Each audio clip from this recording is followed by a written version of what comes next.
If you're just finding this, stop. Go back to part one first. Not because this won't make sense without it, but because the smell in that hallway on moving day matters. The shape at the end of the corridor on the eighth night matters.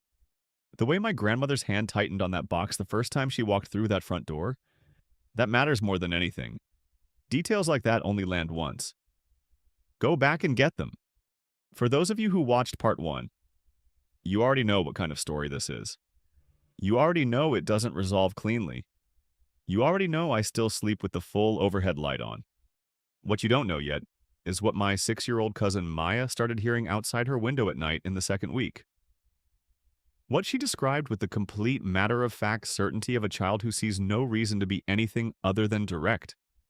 Small children running around outside, in the middle of the night with no shoes.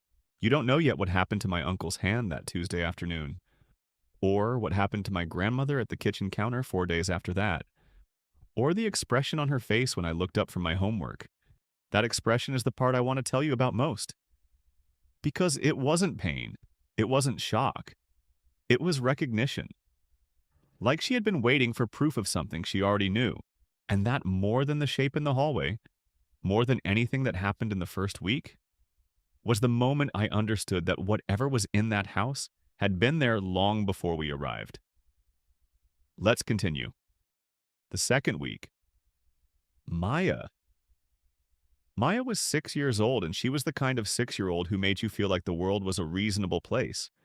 Round-faced and direct and specific about what she wanted and what she thought and what she saw. She was not a child given to fancies. She was not the kind of child who invented things. She reported the world as she found it, and she found it generally interesting and manageable and full of specific details that adults missed because they were too busy being in charge to pay attention. She started waking up on the 11th day. The third night I was still awake when it happened. I was in the basement, lying in my corner in the specific wakeful stillness I had developed. Not the restless wakefulness of someone trying and failing to sleep, but a deliberate listening stillness, the stillness of an animal in tall grass trying to understand its environment. I heard Maya's door. The specific resistance of its sticky hinge, I had cataloged every door sound in that house by then, every creak and complaint and particular voice of each door. And then the small weight of her feet on the hardwood of the upstairs hallway. Then her parents' door. Then her voice. Coming down through 2 floors and several walls in the distance of the night, it was faint. But in the listening stillness I had been practicing, faint was enough. Mama, the children are loud tonight. I lay completely still. I heard my aunt's voice, the low, formless sound of someone being pulled up from deep sleep, the questioning note of someone who is not awake enough yet to form words. Outside, Maya said. Explaining, patient, the way she always was with adults who needed things repeated. The ones who run around outside. Then quiet. Then the sounds of being guided back to bed. Then the house settling back into its nighttime sounds. I lay in my corner and I listened to the outside of the house for a long time. The wind had come up sometime in the night and I could hear it in the nearly bare branches of the trees, that specific sound that only bare branches make, more percussive than leafed branches, more like something rattling than something sighing. A car moved somewhere on a street beyond the street. Somewhere further, almost too far to register, a dog. No children. No small feet on pavement. No voices, no laughter.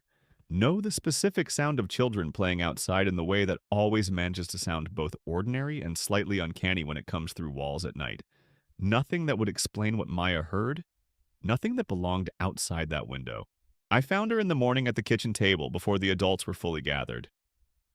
She was eating cereal with the methodical attention she brought to everything, spoon moving at regular intervals, eyes on the sliding glass door at the back of the kitchen and the backyard beyond it. I sat down across from her. I asked her about the children. She looked at me. That look. I can still reproduce it exactly in my memory. The look she gave me, 6 years old, spoon halfway to her mouth, with the particular expression of a child who has been asked about something she considers completely obvious and is patiently recalibrating for the person asking. The children, she said. The ones who run around at night. I asked her what they looked like. She set down her spoon. She thought about it the way she thought about things that deserved real consideration. Small, she said. Smaller than me, even. She paused. Then, they don't have shoes. Something happened in my chest when she said that. Something that I did not have language for at 9 years old, but that I understand now as the specific physical sensation of dread arriving. Not fear of something immediate. The deeper fear. The fear of something that has been true for longer than you knew. I asked her if she could see their faces. She looked at me for a long moment. Then she looked back at the backyard that was empty in the October morning light, the dead leaves on the dead grass, the trees at the back of the yard with their bare arms reaching. No, she said. And then she picked up her spoon and went back to her cereal and did not say anything else. I sat at that table for a long time after she finished and went upstairs. I sat there looking at the backyard. I was looking for small shapes, small, shoeless feet in the dead leaves at the back of the yard. I didn't see any, but I noticed for the first time, sitting at that table that morning, that from the kitchen window you could see the bottom of the large oak tree at the back of the property. The one that had lost all its leaves already, ahead of the others on the street, and that stood with its branches reaching outward and upward in the specific, pleating configuration of a tree that has been shaped by many years of prevailing wind. At the base of that tree, in the dead grass and the dead leaves, the grass was pressed down in a rough circle. The kind of pressed down circle that gets made when weight has been applied repeatedly to the same spot over time.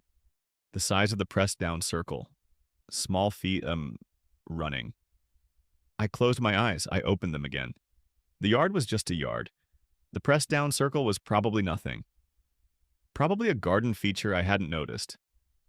Probably an old sandbox or a fire pit or something perfectly ordinary that I was reading wrong because I was 9 years old, and something in the nighttime hallway had already gotten inside me and changed how I was looking at things. I went upstairs. I did not tell anyone about the pressed down grass. Third week. The accidents. My Uncle David was a practical, physical man. The kind of man whose solution to any problem is to find the correct tool and apply it correctly, and who takes pride in doing this well. He had been working his way through the small maintenance issues of the house since we moved in. The loose hinge, a light fixture that flickered, a door that stuck in its frame. With the quiet satisfaction of someone who likes to feel useful. Tuesday afternoon. Still enough light. He propped the back door open. I can picture it, the door standing open to the cold October air, the smell of outside coming in, him kneeling on the threshold with his toolbox open beside him. And he was working on the hinge with a screwdriver. He had done this 100 times, 1,000 times. The screwdriver slipped. It took a gouge from the meat of his left palm, the thick, fleshy area below the thumb, deep enough that for a moment he could see the layer of white tissue beneath the skin, before the blood filled in and covered it. Deep enough that he went very still for a moment, the specific stillness of someone absorbing unexpected pain. And then he pressed his other hand against it and walked to the kitchen sink without saying anything. He told my Aunt Carmen later quietly that it had felt like something had pushed the screwdriver. Not slipped. Pushed. She told him not to be ridiculous and helped him bandage his hand. Nobody laughed, though. I remember that. There was a moment where a laugh would have been the natural response, the release valve of someone saying something slightly absurd. And the moment came and went without anyone taking it, and the kitchen was quieter than it should have been after. 4 days later. My grandmother. I have to stop before I tell you this part. I have to take a breath. Even now in my 30s, having told this story before, having processed it in ways I would not have had access to at 9 years old, I have to stop before this part, because my grandmother was the fixed point of that family, the still center that everything else organized around. To understand what happened to her, you have to understand what she was. Not just who she was, but what she represented in the physical space of our family, what her presence meant, what it meant when something got through to her that should not have been able to get through. She was in the kitchen making dinner.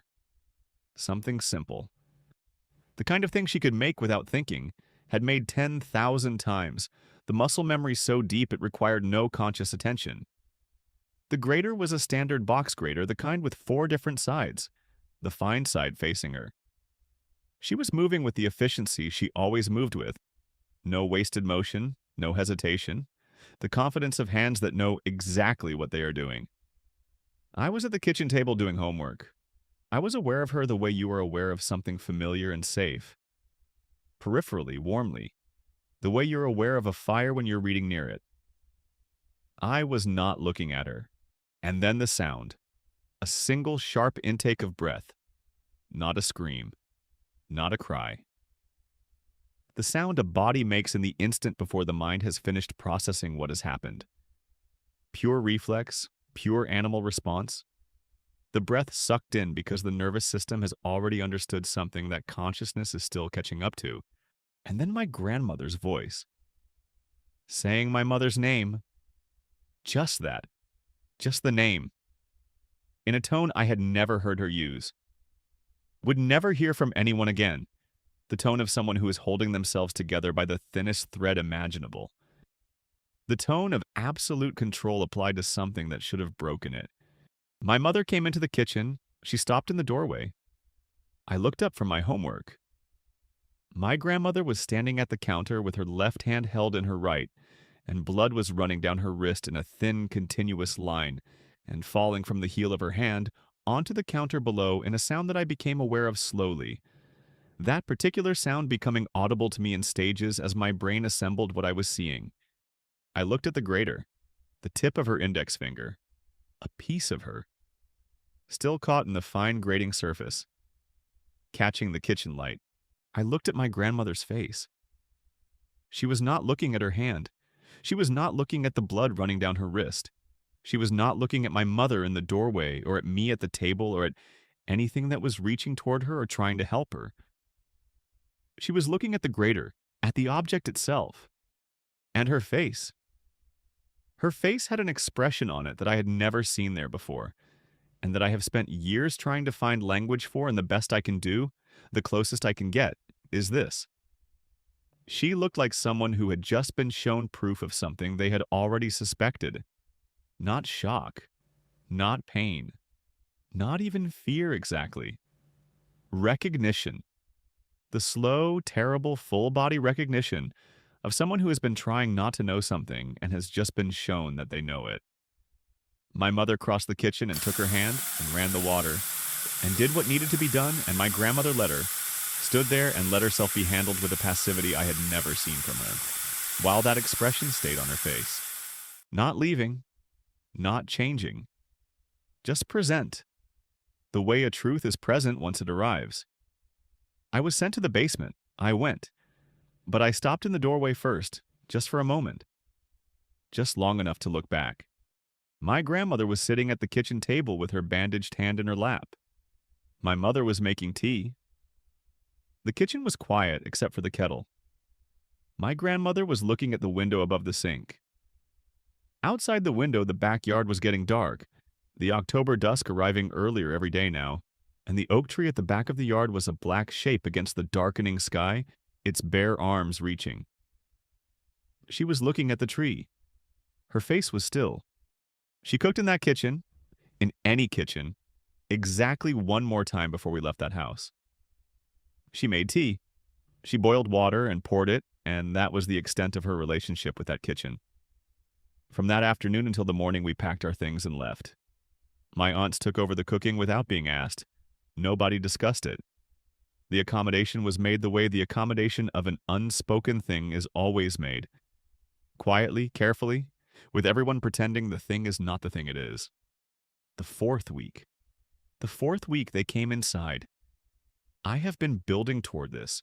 You have felt it coming. That's right. That tightening you've been feeling. That specific physical unease that has been building in you since the hallway, since the small feet, since the grater, that is the correct response to this story. Your body understands what your mind is still assembling. I was in my corner in the basement. The blanket partition hung around me. My flashlight beside me. The thin line of light under the door at the top of the stairs. I was not asleep. I had not been properly asleep in days. I was in the specific state I had come to inhabit in that house. A watchful half-consciousness, the brain staying close to the surface of sleep Monitoring. My father would have called it catastrophizing. He would have been wrong. I heard the basement door at the top of the stairs open. Soft. Careful. Then small feet on the basement stairs. I knew those stairs. I knew every sound they made, had memorized them the way I had memorized everything in that house. Because knowing where sounds came from was the only control I had. 11 steps. The fourth one had a slight flex. The eighth one creaked under weight above a certain threshold. The fourth step flexed. The eighth step did not creak. Whatever was coming down those stairs weighed less than me. My blanket partition moved. Not violently, not gently, the way a curtain moves when a door opens in another room and the air pressure shifts. And Danny was there.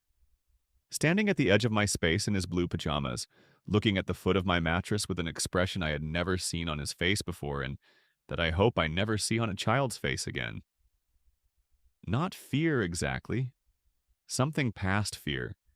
The expression of someone who has been looking at something for long enough that the fear has calcified into a kind of terrible accepting attention. Part 3 is in your recommendations. That's where my father sits in the chair. That's where we find the footprints. I'll see you there.